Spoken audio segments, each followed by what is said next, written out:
Bem-vindo ao canal de Macroeconomia. Aqui é o curso de Macroeconomia 2, mestrado e doutorado em Economia Aplicada, do programa de pós-graduação em Organizações e Mercados da UFPEL, Universidade Federal de Pelotas. Meu nome é Marcelo de Oliveira Passos, eu faço parte aqui do Departamento de Economia da Universidade Federal de Pelotas. A aula é sobre microfundamentos. Eu vou pular aqui a introdução, que não diz respeito à aula, e vamos... Antes vou falar um pouco aqui sobre as referências.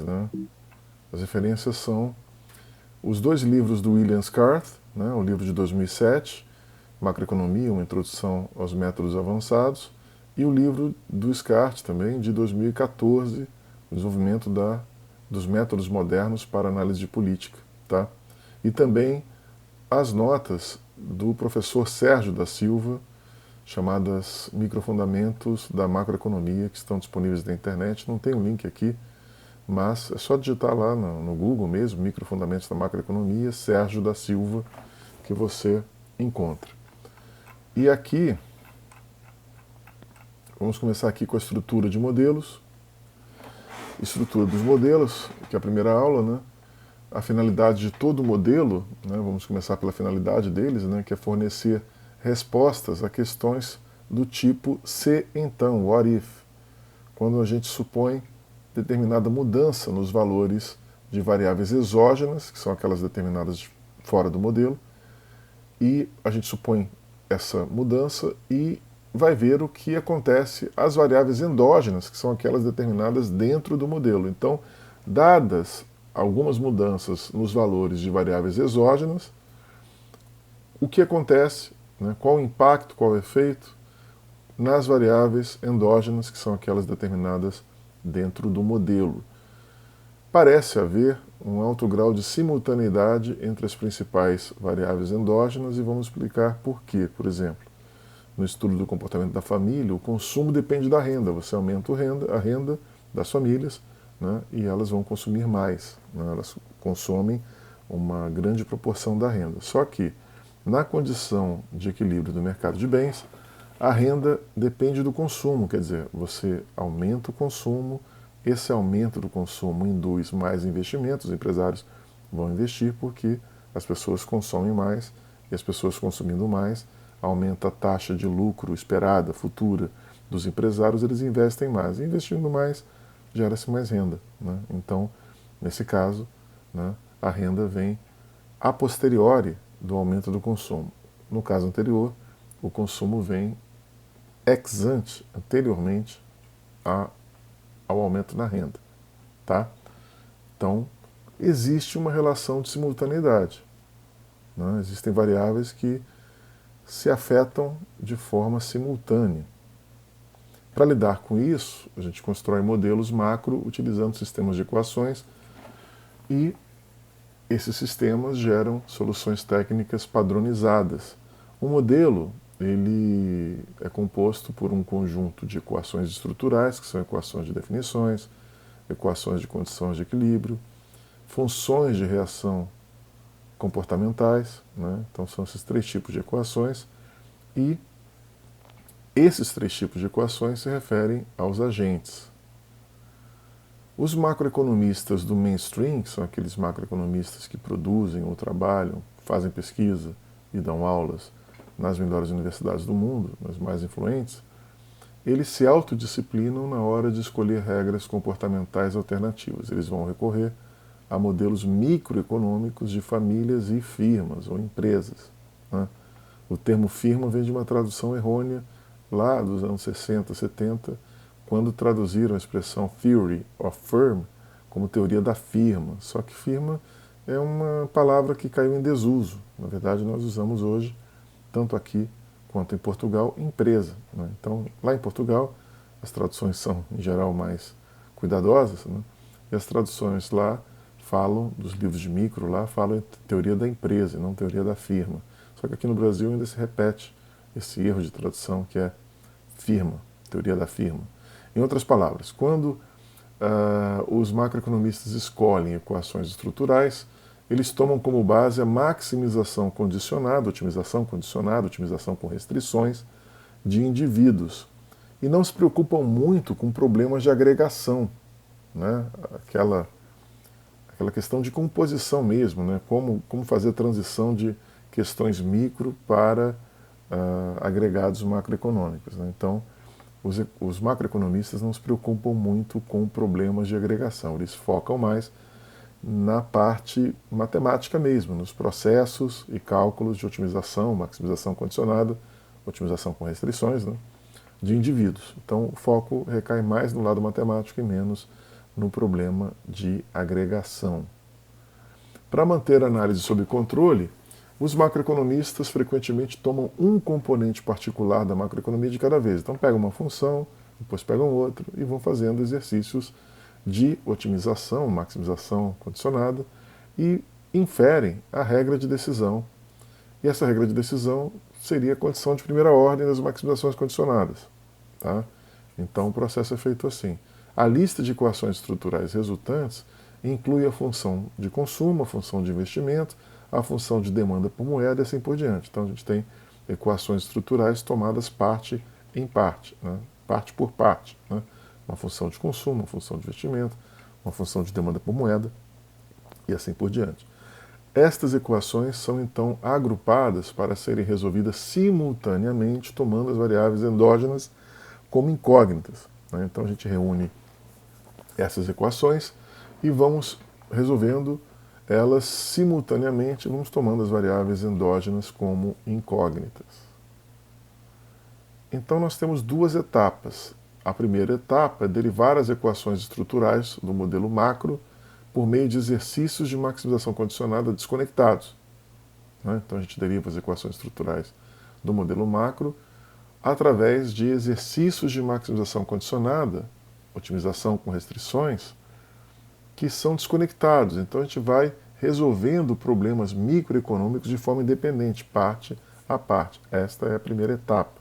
A segunda etapa, a gente vai utilizar as equações estruturais para encontrar a solução ou encontrar equações na forma reduzida. O que é equação na forma reduzida? É aquela na qual a variável endógena se relaciona de forma explícita só com variáveis exógenas e parâmetros. É a forma reduzida das equações, ou equações na forma reduzida. Depois, a gente vai fazendo exercícios contrafactuais, que são as derivações dos multiplicadores de política, ou elasticidades. Né? E são esses exercícios que vão, né, consolidar a metodologia What If, ou o que se, né, que vão justamente cumprir o papel final do modelo. E aí, nesses exercícios, a gente faz o estudo do sinal. Por quê? Porque nós vamos trabalhar nos modelos macro, e no próximo vídeo a gente vai trabalhar com eles, e vai trabalhar com modelos que são letras, basicamente, não tem números. Né? São letras, são muito poucos números. Né? A maioria das partes, das parcelas da equação, dos componentes da equação, são letras. Tá? Então a gente fala em álgebra literal, álgebra usando letras, ou matemática simbólica, né? Ou ainda macroeconomia recursiva, porque a gente vai montando sistemas que vão sendo resolvidos por método de substituição. Né? Então fala assim em método recursivo ou macroeconomia recursiva, que é a forma de resolver esses sistemas. Uma forma muito usada também na programação. Né? Os programadores sabem muito do que se trata um método recursivo, usam muito o método recursivo para a programação. Até meados de 1970, a macroeconomia se desenvolveu de forma razoavelmente bem comportada, seguindo essa abordagem de duas etapas, aquelas duas etapas que eu mencionei. Né? Só que depois de 1970, nas últimas décadas, né, nas décadas mais recentes, a gente fala aí de quase 50 anos ou mais, teorias ainda mais consistentes e mais complicadas. Então essas teorias elas estão mais robustecidas, mais consistentes e mais coladas ou vinculadas ao comportamento de famílias e firmas. Quer dizer, os macroeconomistas vêm se preocupando mais com a consistência microeconômica, com os microfundamentos. Tá certo? Então, a partir da década de 70, nos últimos 50 e poucos anos. E na década de 70 nós tivemos a revolução das expectativas racionais, né? Isso alterou o enfoque básico, como é dito aqui. As maximizações condicionadas da etapa 1, nelas, passou-se a considerar de forma dinâmica que os agentes tomam decisões com base em expectativas, a chamada revolução de expectativas racionais. Isso trouxe algumas complicações conceituais e metodológicas.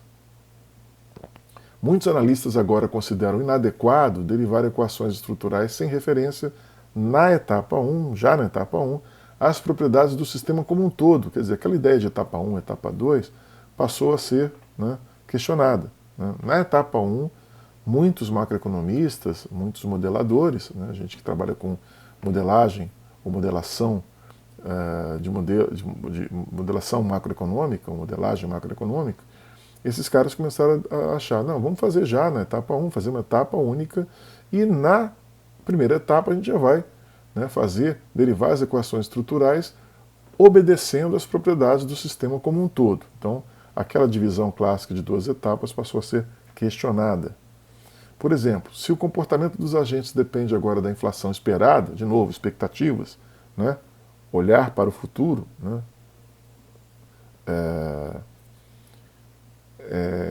enfim, o que se espera, o que os agentes esperam da taxa de inflação, a inflação esperada, né, se o comportamento dos agentes depende disso, a previsão de inflação, a inflação prevista, a previsão deles, precisa ser modelada de modo consistente com a inflação corrente, a inflação atual, registrada, a última inflação e a inflação passada, sobretudo a inflação última, a corrente.